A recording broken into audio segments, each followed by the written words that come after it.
Mag-agom na nakulong huli sa iligal na droga, mas nahiling ang importansya kan buhay sa laog kan kulungan. Uyan report. Ang pagkakaigwa ng problema kan mga mag-agom, normal na subuot na pinag-aagihan kan sarong pamilya. Alagad ba kung arog kan iba, mas magabat ang naging rason kung tanutan na raot ang pamilya ni Danong Asincel bakong tunay na mga pangaran. Naimbelto kaya sa transaksyon kan illegal na droga sa probinsya ng Camarines Norte ang mag-agom.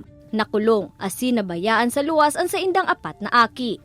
Lagi po nga kami nag-aaway sa labas nung nasa labas pa kami.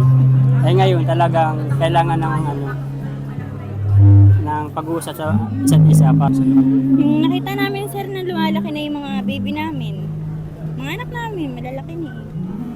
Tapos, gusto nila lagi kaming buulang ni papa nila.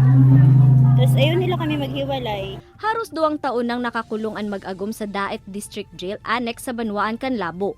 Bakong madali alagad sa likod kan rehas na hiling kan duwa ang importansya kan buhay. Nagpartisipar man sinda sa mga livelihood program sa laog para maski papaano, igwanin pansuporta sa saindang mga aki. Sobrang hirap sir kasi di namin alam kung ano kinakain ng mga anak namin sa labas. Kung inaasikaso po talaga sila. Hasta sa mag-abot ang pambihirang pagkakataon, ikinasal ang duwa sa tabang kan lokal na gobyerno sa laog kan pasilidad.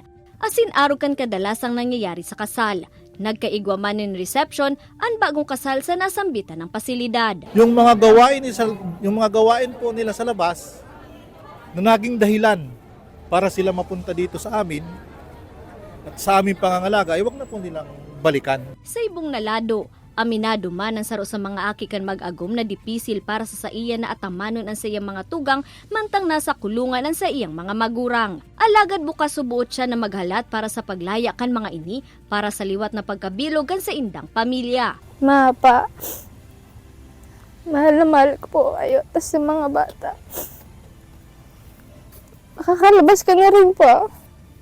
At medyo matutulungan mo na ako. Hindi na ako mahihirapan. Pigsasabing ang mga magurang ang saro sa mga primerong nagiging marhay na ehemplo sa mga kaakian. Alaga sa sitwasyon ni Dajana, nasalaman ang dala na piglakawan kan sa iyang mga magurang dahil digdi natatapos ang istorya kan sa indang pamilya. Huli tamapuon pa sa nasinda sa panibagong kabtang kan pagbabagong buhay. Ini si Don Jimenez, Balitang Bicolandia.